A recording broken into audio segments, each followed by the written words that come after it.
this afternoon I'm going to talk about theming conundrums, or front-end conundrums, how to do things, how to decide how to do things in Drupal 8 in terms of your front-end implementation. And today I'm really just talking about traditional Drupal front-end, so I'm not going to be talking about decoupled or anything like that, really just how to do things within Drupal.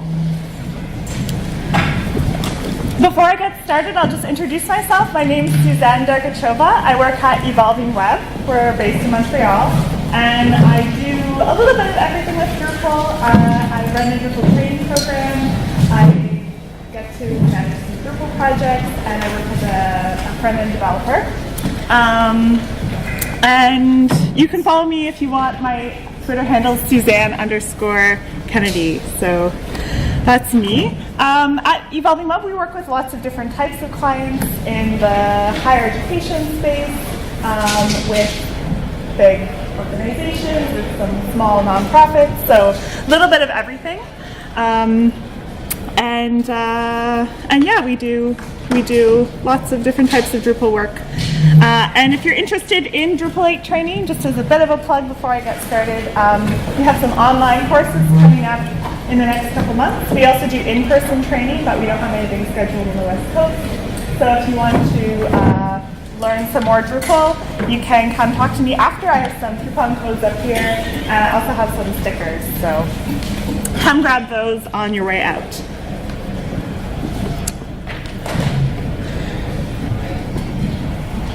So how many of you consider yourselves like Drupal themers, Drupal front-end people? Some of you, yeah. Do you have some site builders in the room too? People doing mostly configuration? Awesome. Okay, so basically with Drupal, right, we have lots of ways to implement a design, lots of ways to implement what our site is going to look and feel like. And some of these things are on the configuration side, and some of them are more on the theming side. So on the theming side, we have things like, we create template files in Drupal 8 to override what the HTML is going to be like. We can add CSS and JavaScript within libraries, which is really neat. We can create regions, and we can use pre-process functions. So we've got all these kind of theming tools, and there's some neat, very innovative things coming out, like the pattern UI module and things like that that even extend beyond this and add to that theming toolbox. But they all kind of fit within that framework of writing templates, creating libraries, adding CSS and JavaScript, that kind of thing. On the configuration side, there's also a lot you can do. So if you've ever tried to build a Drupal site completely with configuration, right, there's so much you can do just by setting up your Drupal site. Adding views, adding classes through configuration, creating image styles, placing your blocks, and the new layout UI initiative has introduced even more things. So there's things we can do to lay out our content types and put fields exactly where we want them to be. So there's so much on the configuration side as well. And typically when you're creating a site, you're going to be doing both these things. There's going to be some stuff on the site building side, some stuff on the configuration side. And often there's more than one way to implement a certain feature in Drupal, right? Every one of us has probably gone through this. You're looking at the design and you're thinking, how should I do this? And you can think of 2 or 3 different ways, and you're looking at the different ways and you're thinking, well, which one is the best? They both seem exactly the same. And so you kind of sit there and you can't decide, or maybe you start doing both. And so what I'm going to be talking about today is kind of how to compare, because often there's 2 ways to do something, and which way is better really depends on your situation. So I can't necessarily say to you, this is the best way to do this. It's going to depend on your requirements, your team, how you're going to maintain your project. And so what we're really looking to have is like a way to assess our approach. So how can you tell if how you're doing something is the right way? So we can think about just if it works. So if you're trying to make your content look a certain way, you need the solution to actually work. Sometimes you're trying to do something with configuration and it's just not flexible enough. Also with Drupal, usually with Drupal, if we're taking like a theming approach, we need something to work at the right level of specificity. So maybe we add a module and it works great, but it doesn't work within the fields of our content. It only works if we want to lay out a whole bunch of nodes or something. So we have to have things working at the right level. We also want our theme or our configuration to be easy to keep up to date. We want to be able to extend it and reuse it. So if you implement a pattern somewhere, you want to be able to reuse that in other parts of your site. You want it to be easy to understand. So if you take a certain approach, you want your team members to be able to figure out what you did. Or if you're coming back to the project a year later, you want to be able to figure out, how did I do this? Why did I do this? And finally, you want to keep things consistent. So if you're building a site and you're using view modes for a bunch of things, and then you switch to using another approach for a bunch of things, and it's kind of all over the place, that can be also kind of overwhelming and maybe, again, hard to understand if you're coming back to it later. So I'm just going to walk through a bunch of examples in this session, and I'm going to talk about how you could approach it, implementing each example, and then I'll just run through why you would pick one approach over the other. And then at the end, I'm going to leave some time, so if you have extra things you're interested, like theming challenges you've had or opinions you have about what I'm talking about, there'll be time to share at the end. Okay, so I'm going to run through this as if we're working together on a project. So let's say that we're looking at the wireframes for a new project, and we have to implement this whole website. And the first thing that we look at is kind of the most exciting part of the design. And we look at these tabs. So we have this content, and we want to be able to tab through the parts of the content. So this is like a node that we're looking at, and the node has these sub-elements that are listed on it, that are tabs.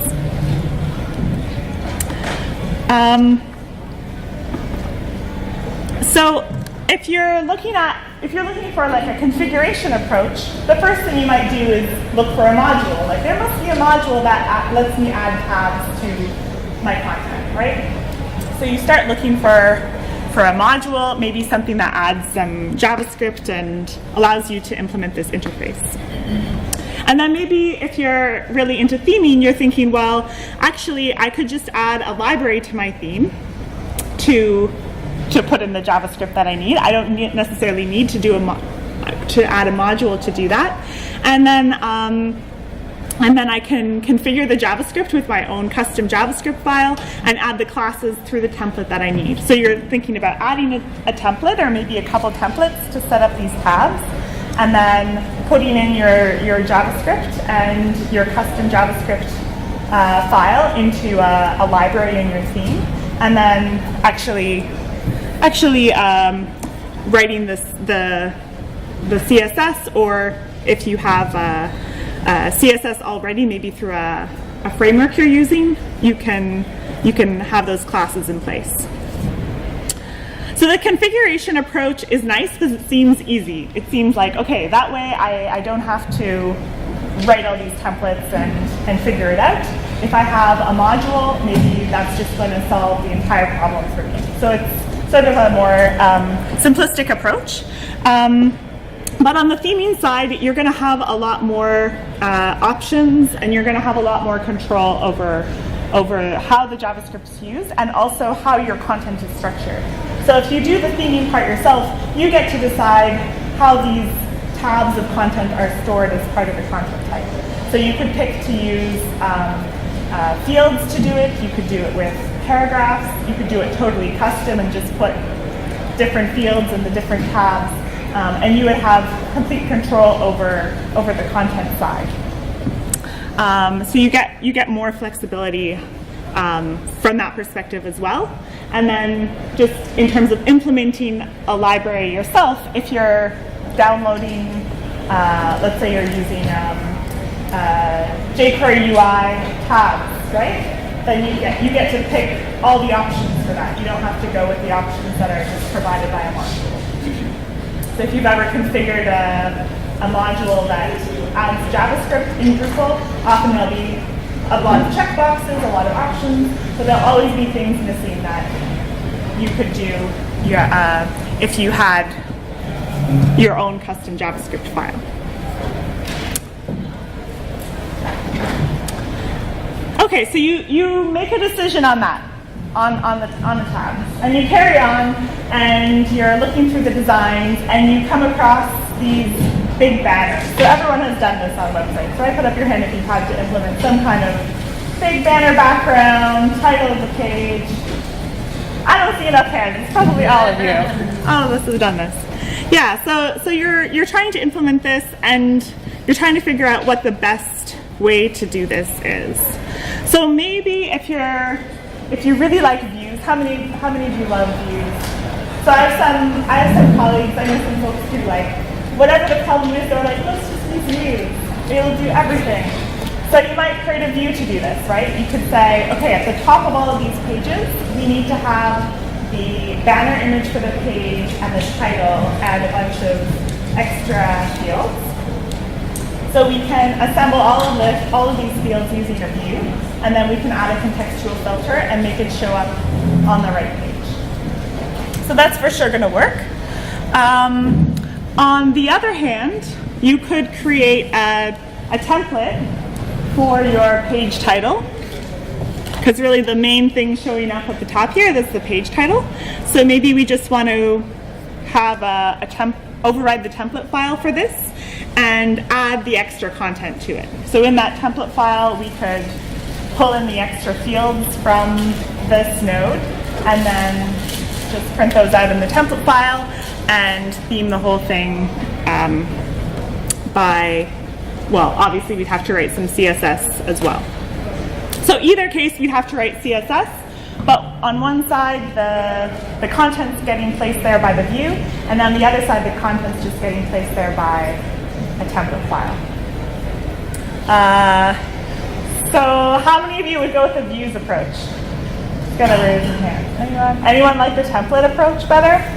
Some of you? Yeah, okay, so we've got some people who really like theming in the room. They're like, yeah, we can do this in a template. So why would we pick one over the other?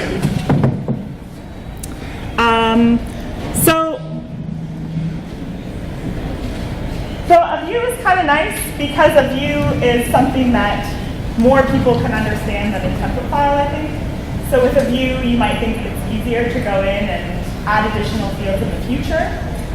You might have to create variations of this for different types of content. Like my example here, this is like this school board piece of content, but maybe you want to do this for other content types. So with a view, it might be easier to create some views variants for the different content types. You could use responsive image right in views. So when you're formatting the image, you can choose to use a responsive image formatter and resize the image that way, so it'll work really nicely on different screen sizes.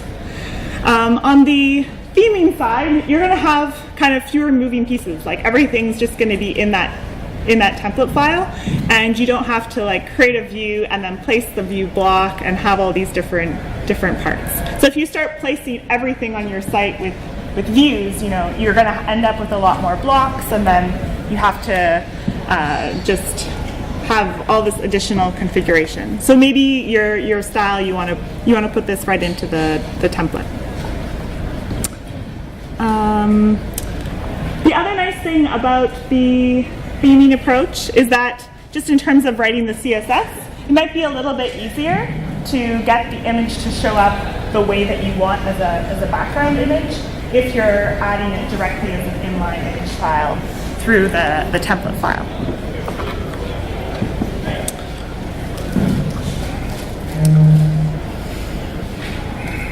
Okay, so you you're still looking at these big banner images, and you notice that some of the banner images have a kind of a transparent overlay on top of them. So there's some kind of dark color, like the images actually get darkened so that you can read the text on top. So you're trying to figure out how you would implement this image styling. So one approach would be to use the image effects module. How many of you have used image effects? Only one? Maybe you used image cache actions in Drupal 7? No one? Okay. So this is a module that's going to allow you to have extra effects that you can add to your image styles. So you can do things like put an overlay cover, an overlay on top of an image. You can also figure out different effects to add based on the aspect ratio of your images. So there's some really neat things you can do. On the other side, you could use HTML and CSS to create an overlay on top of the image, and you could have exactly the same effect. So either way, you could achieve the same thing. The configuration side is going to have less HTML and less CSS, and it's going to be easier to reuse in the future. So like further down the line, maybe you want to apply the same thing to some promo blocks that you have on the site. You've got some other images that you want to treat exactly the same way. So if you have something all set up as like this configuration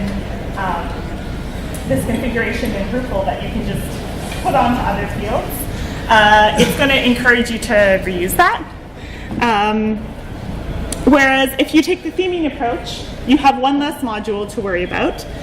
You don't have to think about exactly how this module works, because maybe it's not a module you wrote. You maybe don't understand exactly how it's adding the effect, and you can also perhaps add some more variation based on the content itself. So maybe you want to have a checkbox on these pages that changes the style of this dark overlay depending on the color of the image or the color of the text on the page. So if you want to have some more variability like that, it's going to be easier to implement that if you do this in your theme, and you can just quickly swap out the settings for the overlay.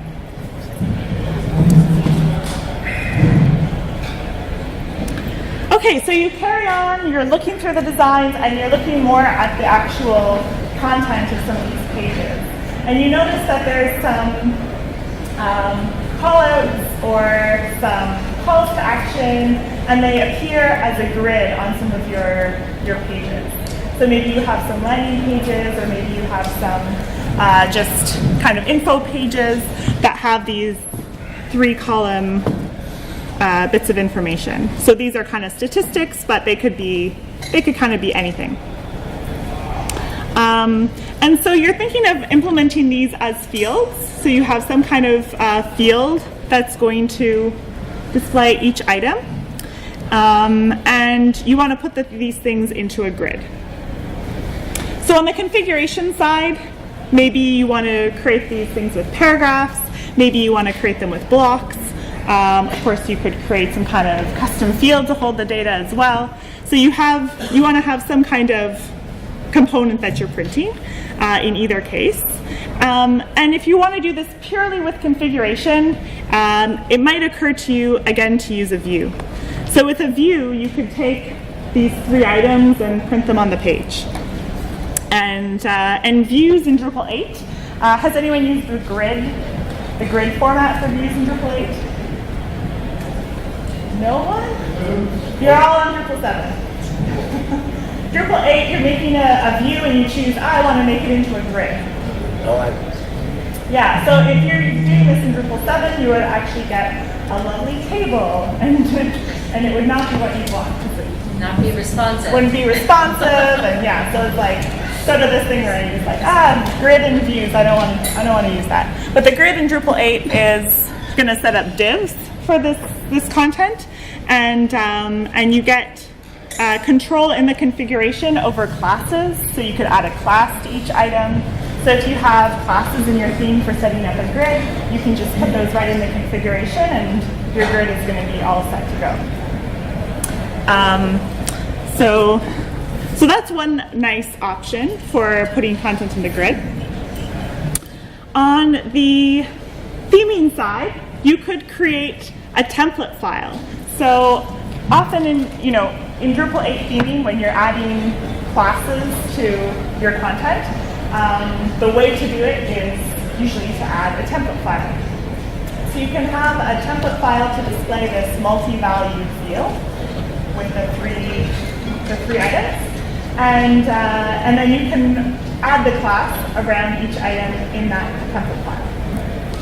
So this is a nice approach because it means we don't need to have a view. We don't need to explain some fancy views configuration to anyone. We just put all the logic for this into a template file. The views option is nice because you can update the view content. You can update the classes and everything just through the configuration. So if you're going for more of a configuration style for setting up everything on your site, maybe the views approach is better. But for sure, if you're building out a theme and most of your customizations are in the theme, then you could do it in template file as well. In this case, if you do go for paragraphs, so how many of you are using paragraphs? Had a conversation over lunch and people were like, paragraphs, we don't like this module. But it is quite a popular module for creating these like multi-valued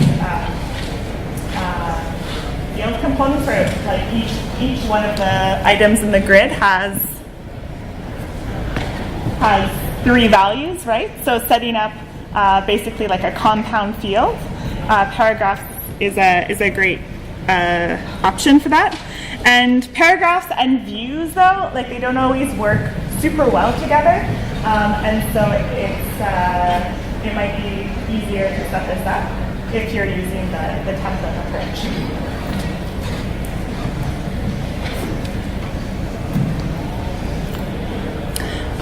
Okay, so you're looking at some of your other pages on the site.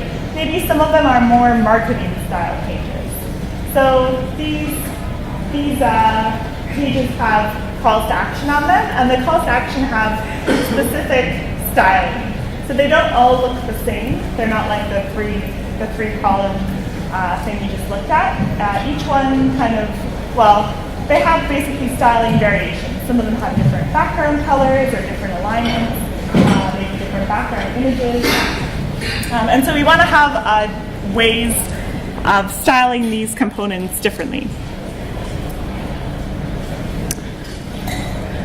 So some of you might be really into paragraphs and you've been reading about this module called Bootstrap Paragraphs. How many of you have heard of this or tried this out? I think there's a session about it tomorrow. So if you really want the most kind of configuration-only approach, you might decide to use this module because it's a module that will allow you to actually have paragraphs, different types of paragraphs out of the box, and it works with the Bootstrap theme. So if you're using Bootstrap anyway for the theme on your site, they're going in hand. And the module is going to add classes for Bootstrap so that you get these different types of paragraphs that are already styled to look like something. So some of them are little carousels, some of them are for showing images. You can pick like the background color. There's lots of options built in. So you might be able to get like most of the way there actually just with the Bootstrap Paragraphs module, not using anything at all. The downside of using like a pre-built solution for this is that these calls to action, they look pretty customized. So maybe there's some additional custom settings that we want to have. We don't want to just use something out of the box. Maybe we're not even using Bootstrap, so we don't even have that option. And you might not want to end up with all these different paragraph types. You just want to have 4 options for, 4 different styles that you're providing. And so you might decide that a theming approach makes more sense. So on the theming side, you could add a field to each one of these entities. So let's say we set up the calls to action as paragraphs or as blocks. So each one of these entities could have a field to determine the alignment, or a field to determine the background color, or maybe just whether the background is light or dark, so it's going to change the text color. And you can use those fields to add classes to a template file that you use for each of these entities. So if you're printing out these as blocks on the page, you could have a template file that changes the class that's added to the blocks.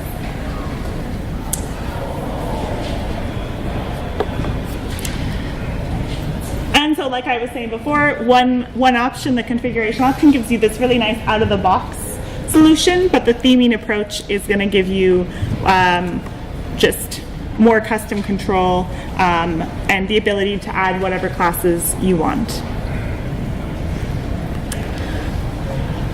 So you're looking at some more of the content types on the site that are a little more standard. Maybe there's some products or other types of content. And you notice that some of them have this layout kind of within the content.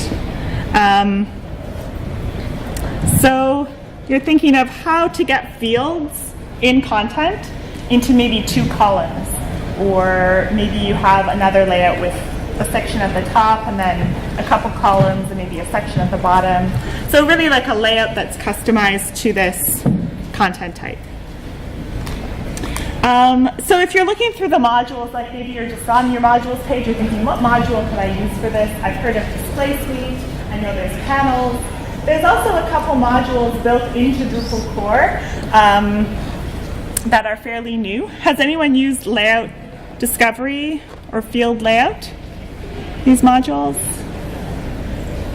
So these are modules that will actually allow you to place the fields of your content within a layout. So, you know, like on the blocks configuration page, you have all these regions, you can place blocks into the regions.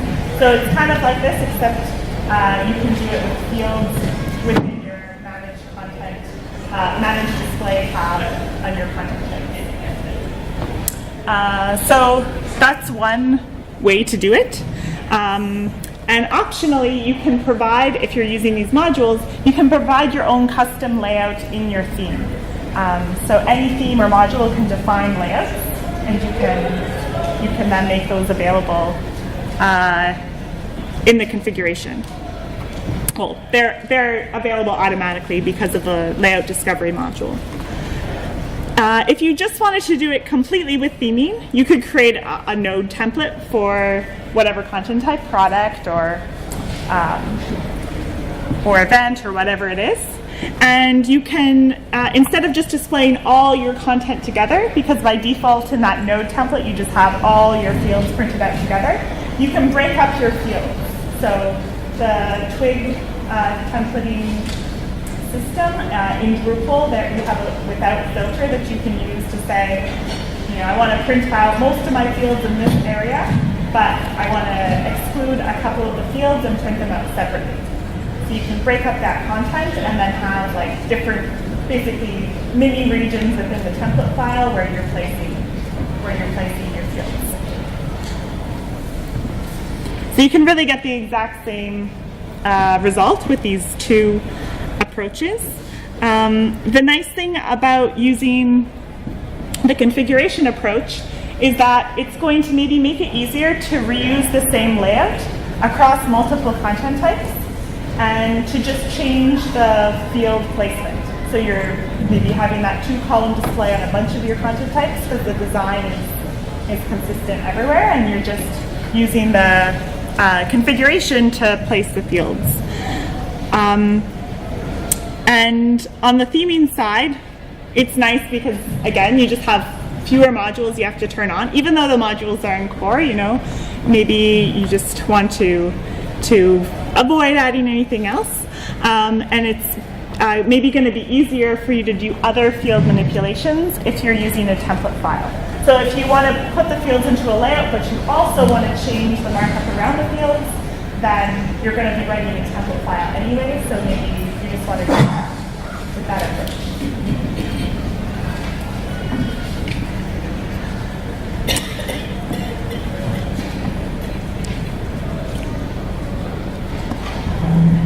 Okay, so let's say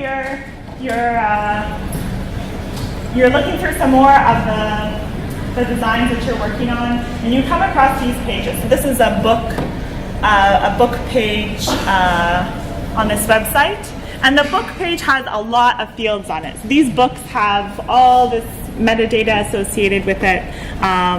ISBN number, the price, the number of pages, all these extra details, and there's some customization around how these fields are all displayed. So the views person on your team, or maybe if you're the views person, you might say, I can do this with views. I'm just going to make a view to place all these fields, and then I'm going to use the contextual filter and plop this on the page. And then in that view, you can configure the HTML. Views is kind of nice because you can do that just through the configuration. You can add in HTML around each field. You can combine things together really easily. So that's one approach. Another approach would just be to say, well, we're going to use a node template and customize the HTML that way. So we can, again, use that without filter to make sure that we're printing all the fields that are part of the book, but we're also breaking some of the fields off and printing them individually. And that way we can put all these fields in line that need to be in line, or print them separately like the image and the add to cart.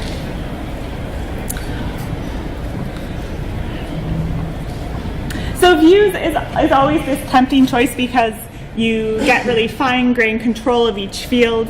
It's easy to add new fields. You don't have to add a template file every time, or you don't have to edit a template file every time you want to change something. But doing a lot of really complex views like this, it can be hard for someone else to understand. Often I'll come along and look at a project and think, oh yeah, this is a node. I know how to work with nodes. I'm going to go to Manage Display and see how all the fields are displayed. And then you realize that actually all the fields are printed out with views, and it can become a little more complex to figure out what's going on. So just because something's in configuration, it doesn't mean it's obvious to everyone.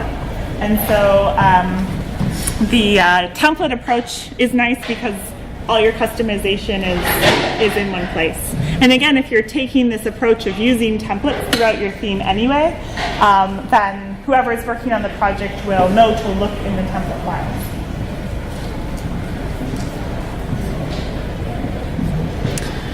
Okay. I don't know how much time I have left, actually. I don't see the time here. Okay, got a little bit. Oh, I only have 8 minutes left. Okay. All right, so a couple more examples. So if we're looking at some of the pages on our site that are maybe using views, like if you look at this, you see probably, like me, you see a list of content, you see, okay, it's probably a list of pages or other nodes, and it's going to be displayed as a view. And with views, we have kind of two main approaches for formatting our fields. We can pick a fields display where for each one of these we would, well, for the content in this view, we would pick to display the title field and an image and a little quick description, right? So you could take that field approach. And then the other approach to displaying the three fields would be to use a view mode. So we all know what view modes are in Drupal. So Drupal 8, you can actually make new view modes just through the UI. You can create like mini teaser or you know, whatever you want to call it, additional things. You don't just have like your default and your teaser. So you could create a view mode for each one of these, or you could decide to go with the fields approach. So they're both kind of configuration approaches. we're probably going to, we're definitely going to use a view to display this in any case. So the nice thing about using a view mode is that with a view mode in your view, you can say that you want to combine multiple content types. Your content types might have very different fields. So if you can just define a view mode that is available across multiple content types, you can just say, okay, I want to show the mini teaser for each node. So whether it's a page or an article or documentation, which all have different fields, you can say, well, whatever it is, I want to show the mini teaser, and then you're able to configure what fields are displayed for the mini teaser. So that's the really nice thing about, that's one really nice thing about view modes. It's also possible to preview view modes. So when someone's previewing what a page is going to look like, they can see what the teaser or mini teaser is going to be like. They don't have to try and imagine it in a view. And you also can customize the node template for the view mode. So if you need to really make additional customizations on the theming side, you can do that. Adding fields, so displaying these three things as fields, would allow you to have more fine-grained control over each one within views. So within the view, you would have the template. Well, you'd have like the equivalent of a twig template for each one that you can go and configure, change the HTML, etc. So one of them gives you more control on the field side, although you can get the same thing with a view mode. It just requires adding the template. So just flipping through a couple last ones. So the footer of this project we're working on, let's say it has some columns in it, and we need to place these blocks, I guess, in our footer region. We're trying to figure out how to get the blocks into these columns. So one way to do it would be to actually create a region for each column, to say we don't just have a footer at the bottom of the page. We could do more like a Bartik style approach where we say, okay, we're actually going to have like the footer left and the footer right and the footer middle, and you just place one block into each region. Alternatively, we could just add CSS to the blocks and make them appear in the columns just using CSS. So throw them all into the same region, and we just say any blocks in the footer region are just going to go into these columns automatically. So for the configuration approach, it's going to be easier for your site admins to figure out what's going on with the blocks. It's going to be obvious to them when they're placing blocks, or if they're able to move blocks around on your site, they'll see where each block is placed. So it's a bit of a more obvious approach to do it with separate regions. Whereas if you're doing it just by purely adding CSS, it's going to be easier for you to adjust that design in the future if you need to add more, change how the columns work. You can just do that in CSS without having to change the regions, change the configuration, change the block placement just to get the new layout to work. And you're just about to deliver the final theme to the client with all your configuration work that you've done, and you're working on this web form. And you notice that most of the web form design is pretty standard, but you have some of these fields in your web forms that have a specific layout depending on the field. So the subject here, I know it's in French, what CJ means subject, and the three fields are laid out like horizontally, right? So this is going to work for this web form, but for another web form, you'd have to re-add that CSS. So how are we gonna do this? So the Drupal 8 web form module is really, really neat. Who here has used it so far? Yeah, it's like amazing tool. You have to try it out. And it has options in it for how your what styles are actually going to be applied. So you can add styling, or you can just add classes, and so you get a lot of flexibility about how to implement these things. So you could add styling directly to the web form, or you could add a class to the web form and add the actual CSS in your theme. So if you're adding the styling to the web form, it's easy to adjust that, just again through the configuration.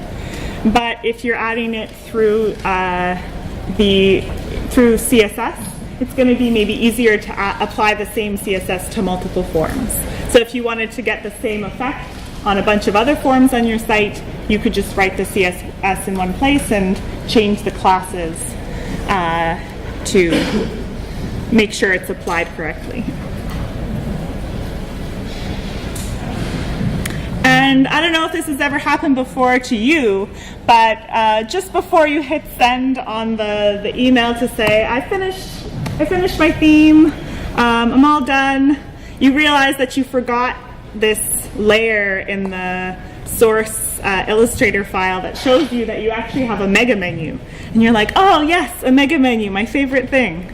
And so you're looking at this mega menu. So the mega menu has like a drop down for this section of the menu, which is fine, but it also has some extra stuff in it. So there's like this book tickets link, you have a search link, so there's some extra components. So you're looking for a module maybe to do this, but you might also consider just creating some templates, because templates for the whole menu structure in Drupal 8 are a lot easier to use. And so you could add a template file that adds additional components to the submenu elements. So you just create a template file for this part of the menu and then stick in some extra links there. So the mega menu module will give you more flexibility for just having different content in different sections of the mega menu. But with the theming approach, you could just have more control over exactly what CSS and JavaScript is added. Okay, so I did this presentation at DrupalCon Vienna, and I had some feedback that I showed all these examples, but I didn't tell anyone what to do. So I just said, you could do it like this, or you could do it like that. And so basically the takeaway from this should be that, yes, you have choices, and often both choices, you're going to kind of get the same result in terms of like what the site looks like. So the important thing when you're making the choice is more about your philosophy for how you're building out your site and what works best for you and your team. So you have to be thinking ahead to, okay, how are we going to do this, not just for this one component, but for the whole site? And who else is going to actually maintain this? And are they more comfortable writing template files or working in like use configuration? And then on the consistency side, if you're kind of doing it differently every time, again, it's going to be hard for people to figure out, but if you try and do things in a consistent way, then it will be easier for others to take over the project and work with you. Another couple things just to keep in mind. So in Drupal 8, I've been talking about, oh, you could do this in configuration, or you could do it as part of your theme. In Drupal 8, when you're doing configuration, it's almost like you're writing code, right? Because you do the thing in configuration, and then ideally you're using configuration management. So you're going to export that configuration. It's going to end up in these YAML files. You're going to commit them to your repository, which isn't that different than writing a template file, which also ends up in your repo. So the workflow for making changes, whether it's configuration, whether it's in your theme, it's all going to be kind of tracked through the same code base. And most front-end tasks are going to involve some combination of both of these things. So it's not like you can say, I'm only going to do theming and I'm never going to touch configuration. I mean, that's just not going to happen with Drupal. So consider these things when you're planning out your front end approach, and try and come up with like a plan for your project. Communicate with your team, and yeah, so find the best practices that kind of work the best for you. So I think I've sort of totally used up my time, but if anyone has questions, I will take some time until someone comes up here, and you can also come and talk to me later.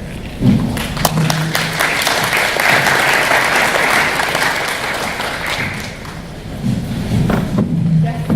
So, any performance consideration, are there any generalized statements that you make in terms of configuration versus CSS tweaking? In terms of performance considerations, what works better? I mean, Drupal 8 is pretty heavily cached in terms of like adding extra templates and things. So I don't think there's significant in any of the examples that I don't think there's significant. Except to say that it's going to depend on exactly how you do some of the things. Like let's say you're thinking of adding a JavaScript, a module that adds JavaScript, or doing it yourself in the tool. You just have to make sure that in any case it's only added in the parts of the site where you need that. Aren't views generally inherently slower than CSS views?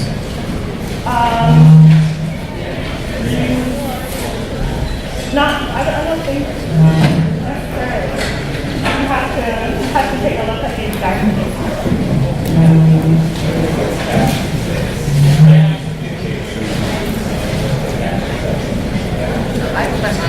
Yeah, I'm just going to turn this off.